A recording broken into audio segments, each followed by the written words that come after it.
He raised me like a nephew, but one night I discovered the darkest family secret. He's my real dad. Would you forgive or walk away?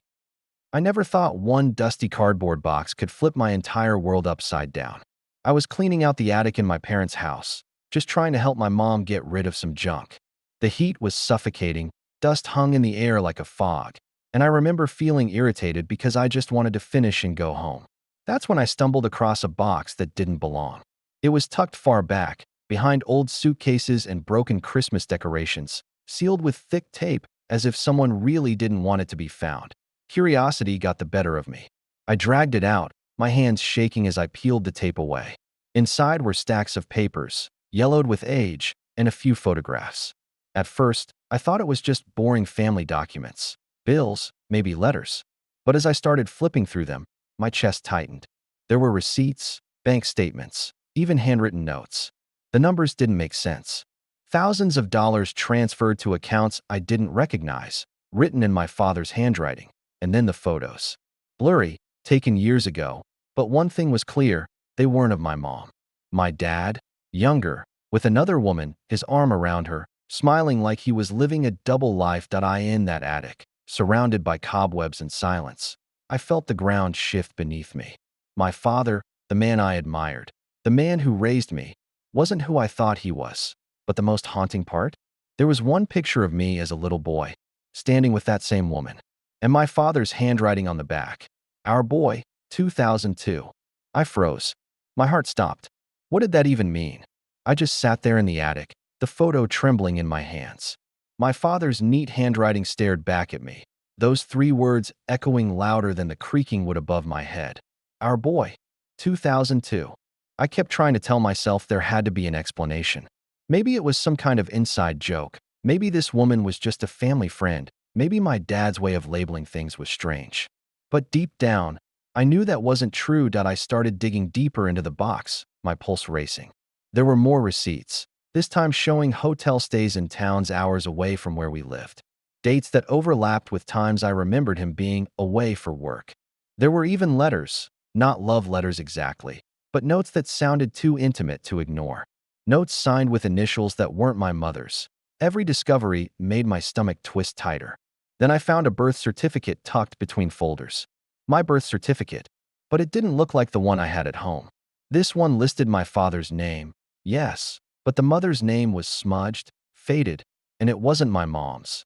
That was the moment my legs nearly gave out from under me. I wasn't just looking at proof that my dad had cheated on my mom. I was staring at the possibility that I wasn't even my mother's child. That maybe the life I'd been living for over 20 years wasn't mine at all. I shoved everything back in the box and sat in the attic darkness, drenched in sweat, my heart pounding like a war drum. Suddenly, every family memory, every bedtime story, every holiday photo started to feel staged, like I was living inside someone else's lie. And the worst part? I didn't know whether to confront my dad or my mom. After that day in the attic, nothing felt the same. I couldn't look at either of my parents without wondering what they were hiding from me at dinner. I watched my mom carefully, searching for cracks in her smile, for hesitation in her voice. Did she know? Did she always know? She laughed at my dad's usual corny jokes, but I couldn't tell if it was real or forced. My dad, on the other hand, seemed too normal. He asked me about work, teased me about my car breaking down again, even offered to help me fix it. But now, every word out of his mouth felt rehearsed. I kept hearing those receipts in my head, those hotel stays, the letters. Late at night, I found myself scrolling through old photo albums, looking for inconsistencies. And they were there, once I knew where to look. Vacations where mom wasn't in the pictures. Birthdays where dad had to leave early. I remembered times as a kid when he disappeared for a day or two, always saying it was business. And then something else happened. My mom walked into my room one evening, carrying laundry, and casually mentioned she had found an old letter stuffed in one of Dad's jackets. She laughed it off, said it was probably nothing. But the way her eyes darted away, the way she folded the clothes without looking at me, it was like she was trying to cover up too quickly. That was when I realized, maybe they both knew. Maybe they had made some kind of silent agreement years ago. Maybe I was just the fool finally piecing it all together. The more I thought about it, the more paranoid I became. I started secretly recording conversations, keeping a notebook of anything strange. I couldn't sleep. Every sound in the house made me jump. And through it all, one burning question kept me awake at night. If I wasn't really my mother's child, then who was she to me? And why had no one ever told me the truth? I couldn't take it anymore. Every glance, every half-smile from my parents felt like part of some cruel performance. I needed proof. Not just half-buried receipts or vague memories. I needed the kind of evidence no one could deny. One night, while they were asleep, I sat at my desk with trembling hands and ordered a DNA test kit online. I felt like a criminal sneaking around in my own home, but at the same time, I knew it was the only way to quiet the storm inside my head. Waiting for it to arrive was torture. Every day, I came home from work with my stomach in knots, terrified that my mom might get to the package before me. When it finally showed up, I rushed it into my room and hid it under my bed like it was contraband. I swabbed my cheek that very night. My hands were shaking so badly, I almost dropped the sample. I sealed the envelope, whispered a silent prayer, and mailed it off the next morning before anyone could stop me. The next few weeks felt like years.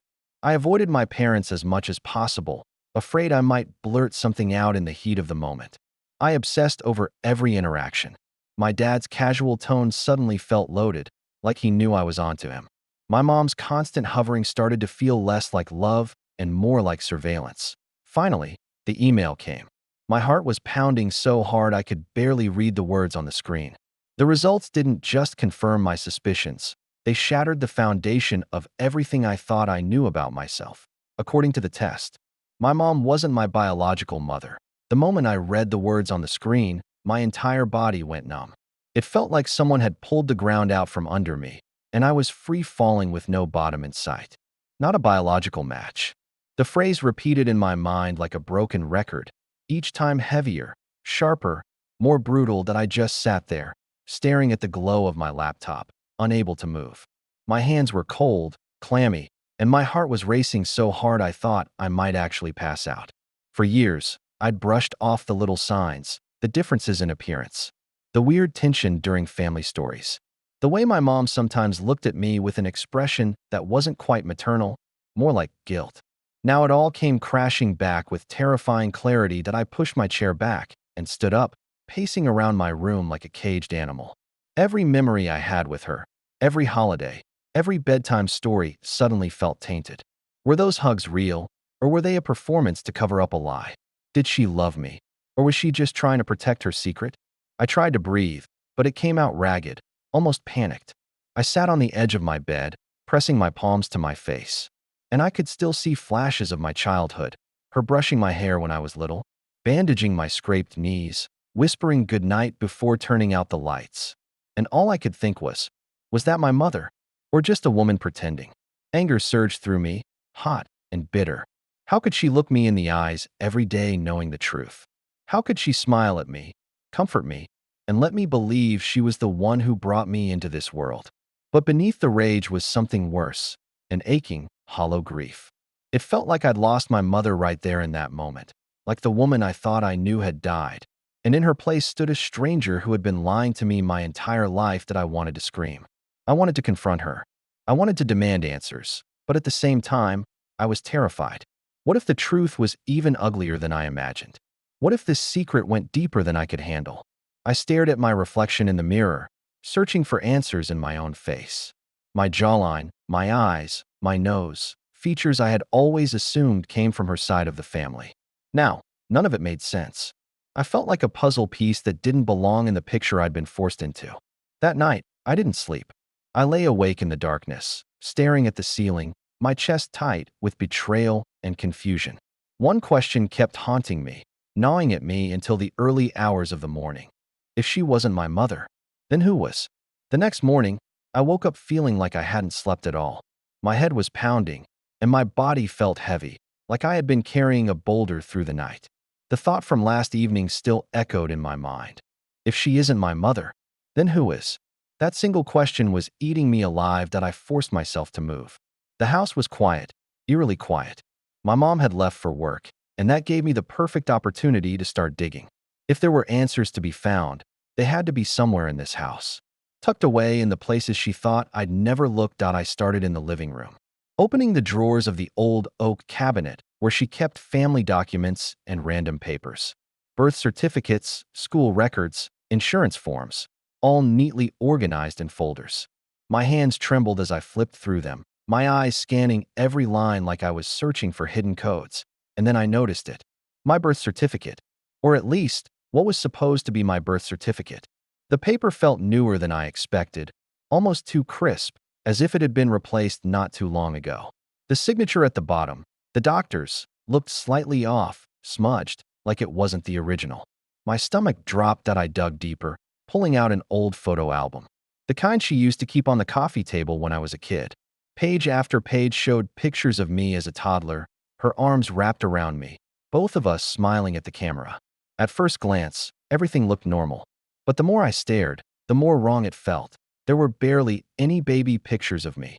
None from the hospital, none from the first days at home. My earliest photos started when I was about 2 years old. Before that, there was nothing but blank pages. I flipped back and forth, my heartbeat spiking. Where were the photos of her pregnant? Where were the family snapshots from the hospital? They didn't exist. That a cold realization washed over me. What if I wasn't her biological child at all? I moved to her room next. My hands shook as I opened her dresser drawers, carefully pushing aside clothes until I found a box tucked in the back. It was small, metallic, and locked with a flimsy latch. My breath caught. With trembling fingers, I pried it open using a bobby pin from the vanity. Inside were letters, yellowed envelopes, folded papers, some addressed to her, others with no return address. The handwriting varied, some neat and formal, others rushed and emotional. I pulled one out at random, unfolding it carefully. My eyes scanned the words, and my chest tightened with every line. It was from a man, years ago, talking about our son. He mentioned missing birthdays, wanting to be part of his life, and begging her to let him meet me. The words blurred as tears filled my eyes. My throat felt like it was closing. I shuffled through the rest of the letters, my hands trembling uncontrollably. Some were from lawyers, some from social workers. And suddenly, there it was, a letter from a hospital. My name was there, attached to a file number. But the mother's name wasn't hers. I dropped the paper, my knees buckling beneath me. My breathing turned shallow, ragged. It was real. She had hidden it all. My whole identity had been carefully manufactured, and I had lived 18 years under a false story. In that moment, rage and sorrow mixed into something unbearable. I wanted to run, but I also wanted to tear through every hidden corner of that house until I knew everything. My heart hammered as I realized this was no longer about small lies or omissions. This was a web of secrets that had been spun around me since birth, and I had only started unraveling it. That night, I couldn't stop replaying everything in my head. The letters, the missing photos, the hospital document with another woman's name. It all formed a puzzle I didn't want to solve but couldn't ignore. I lay awake staring at the ceiling, my mind racing. If this had been hidden from me for 18 years, it meant more than just my mom was involved. The next morning at breakfast, I sat across from her at the kitchen table, pretending to eat cereal while she scrolled on her phone. My eyes burned holes into her face, trying to read every micro-expression. Did she know I had found the box? Did she sense that I was different now? She seemed calm, almost too calm, like someone who had practiced living a lie for years. But then something even stranger happened. My aunt, her sister, called later that day. I wasn't supposed to overhear, but I did. Their voices were muffled through the kitchen door until my aunt suddenly raised hers. I heard her say, "He's old enough now. You can't keep hiding this forever. It'll destroy him when he finds out." I froze. My chest went tight. They were talking about me. Mom's reply was quieter, but I caught fragments. "He doesn't need to know. What good will it do now? He's my son, no matter what." I stumbled backward, my heart pounding, and nearly knocked over a chair. My ears rang as the truth sunk in. It wasn't just her. My aunt knew. Maybe my grandparents knew. Maybe everyone in the family had been protecting this secret. Everyone but me. The next time I saw my cousins, I couldn't help but study them closely. Their faces, their features, their small comments when family came up. One cousin once joked years ago that I didn't look like anyone on that side of the family. I had laughed it off then. Now, the memory burned in my brain. Every laugh at family gatherings, every time they'd glance at each other when my mom told stories about my childhood. It all came back with sinister weight. They hadn't just kept quiet. They had played along in the charade. The paranoia ate at me. Was I the only one in the dark all these years? Did everyone know except me? I couldn't take it anymore. I knew I had to confront someone outside of her. Someone who might finally break the silence. And I knew exactly who it had to be. I decided to go to my grandfather. Out of everyone in the family, he had always been the one who treated me with a quiet kind of honesty. He never sugar-coated things, never exaggerated family stories the way others did. If anyone was going to crack, it would be him. I biked over to his house on a Saturday afternoon, my heart pounding with every turn of the pedals. The moment I stepped inside, the air smelled like old books and wood polish, the same as always. He was sitting in his armchair, glasses perched low on his nose, reading the newspaper. When he looked up and saw me, he smiled warmly, but I caught a flicker of something else in his eyes. Guilt, maybe? Or was I just projecting what I wanted to see? I sat down across from him, my palms sweating so much I had to rub them against my jeans. I didn't ease into it. I couldn't. The words tumbled out before I had a chance to stop myself. Grandpa, who's my real father? The silence that followed was suffocating. The clock on the wall ticked louder than ever, each second drilling into my skull. His hands trembled slightly as he folded the newspaper and set it aside. He didn't deny the question. He didn't ask me what I was talking about. He just sighed, long and heavy, like he had been carrying the weight of that moment for decades. Finally, he looked me in the eye, and his voice cracked as he spoke. I always told your mother that one day you'd come asking. I hoped it wouldn't be me who had to tell you. My chest tightened, and I leaned forward, desperate, and then he said it. The words that shattered everything I thought I knew. Your father isn't who you think he is. And the man you've called your uncle all these years. He's the one. The world tilted. My ears rang. My stomach dropped so hard I thought I might be sick that I froze in that chair, staring at my grandfather like he had just told me the sky was green. My uncle? The man who lived 2 streets over, who came to every birthday with an awkward smile and a half-hearted gift.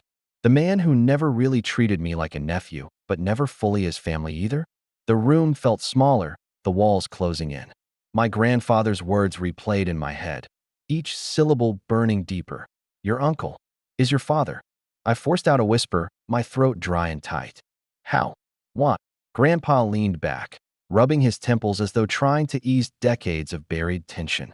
His voice was low, almost ashamed. He told me that when my mom was younger, she and my uncle had been inseparable, best friends, sometimes more. But their relationship was complicated, messy. When she got pregnant, my grandfather and grandmother had stepped in to protect her from the shame. From the whispers that would spread like wildfire in a small town, they told everyone, even me when I was born, that my dad was the man my mother eventually married.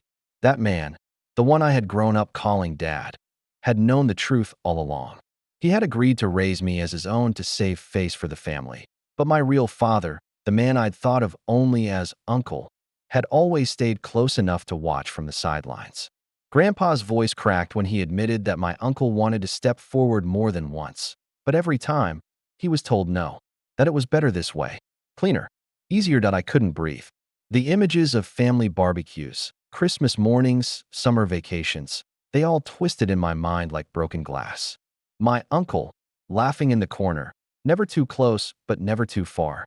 It all suddenly made sense. And the worst part? I couldn't shake the feeling that everyone had known. Everyone except me. The moment the truth sank in, I felt something snap inside me. My legs carried me out of my grandfather's house before I even realized I was moving. The night air hit my face, sharp and cold, but it wasn't enough to cool the fire burning in my chest that I walked straight to my uncle's house. Every step felt heavier, like I was dragging years of betrayal behind me. By the time I reached his front door, my hands were trembling, not from fear, but from rage. He answered almost immediately, like he had been expecting me.